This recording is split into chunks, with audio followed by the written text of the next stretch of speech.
how did you get into boxing? Look, I got into boxing because I grew up in the projects, that area, parent with dad and mom, and then my dad went away for about 8 years. So I was about 8 years old, 9 years old. Then my dad said to me, "Son, you're now the man of the family." You can imagine at that age, with 4 siblings at the time. And I said, "Wow, this is going to be kind of difficult, but okay." So I had to put on my big shorts, kind of, so to speak, and said, "Look, let me call my family, my uncles and them, and we'll do what they want when we did." So we did. And all the kids in my neighborhood were boxers. And so I was getting beat up by a lot of the kids locally. Come to find out, they were all boxers. Mm-hmm. And so I had to kind of learn to adapt to what was in the area. And then moved to East LA, where it was the bad area. And so every day was a challenge. Either you learn how to fight or you got beat up. So I got tired of getting beat up, and I learned how to fight. And then after that, started wearing my attire every day, my gym clothes. And they said, "That guy boxes, leave him alone. He's kind of weird, but leave him alone." So they knew I can fight, and they would leave me alone, you know? And that's how I got into it. Wow, that's amazing. Who was the most successful boxer you have ever trained? Ooh, you know what? Did some stuff with Ferguson. He's like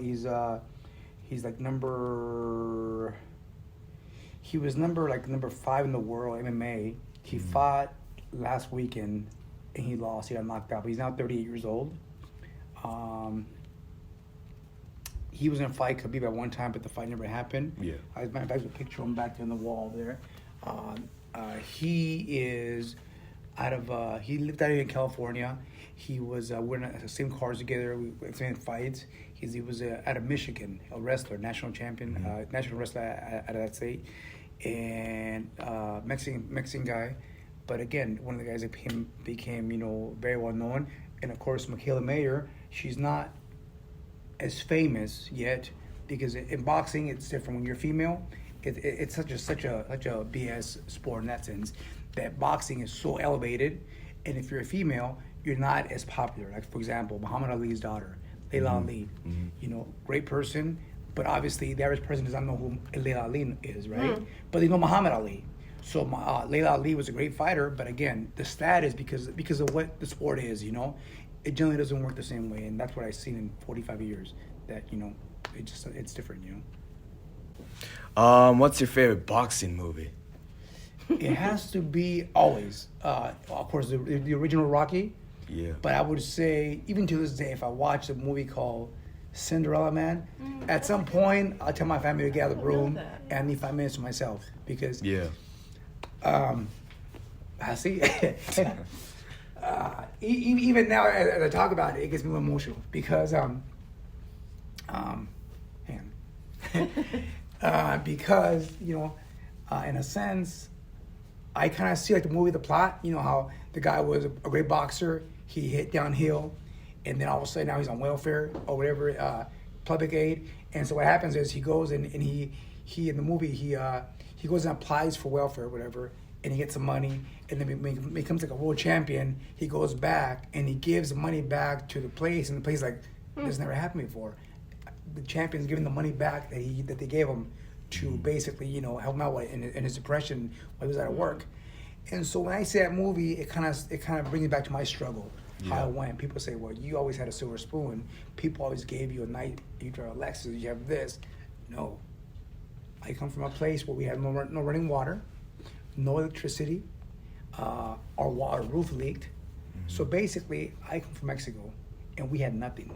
So I know what it's like. So when I say a movie, it's basically I picture myself in that movie. It makes any sense. So I would say Rocky and Cinderella Man are my favorites. Yeah. What was your favorite memory in your boxing career? The best memory, I think, was they gave me an award, and the whole family, Muhammad Ali family, was there. Oh, wow. And they come up in the ring. As a matter of fact, the award's actually sitting there next to the coffee thing over there. So they gave me an award, and the whole family was there. Layla and everybody was there. Muhammad Ali had passed away about a month and a half, 2 months prior to that. So when I looked over, I didn't know that Muhammad Ali was supposed to be there. I looked over, and they're like in the third row seats, whatever, the whole family, and it kind of made me wow, this is actually kind of cool, and everyone's applauding, and it was kind of nice. That was kind of cool because he was the Yeah. reason why I got into boxing in a sense, you know. So Oh, that's amazing. If you could box anyone, who would it be? if I can box anybody, who would it be? I would say in my prime, when I felt really good, I would have loved to have fight Floyd Mayweather. You Mm. know, I like the guy. I think he's definitely he is one of the best, and I think I would have loved to have fight him. You know, just because it's one of those things where he was a man that nobody beat. You know, Yeah. and could I have beat him? The answer is probably not, but I still would have loved to have fight him. You know. Mm-hmm. So Yeah. just the right hand. So he's gonna stretch the jab right there, not completely relock it, right up there, right there. Okay. Okay, so we're gonna do a jab, and then a 1-2, 1-2. So we got a jab and then a 1-2. Okay. Jab, 1-2. Thanks, man. Hey, do me a favor, play that fan thing for me. Yeah, plug it. Yeah. 1-2. Okay, so it's gonna be jab, 1-2. Ooh, that was good.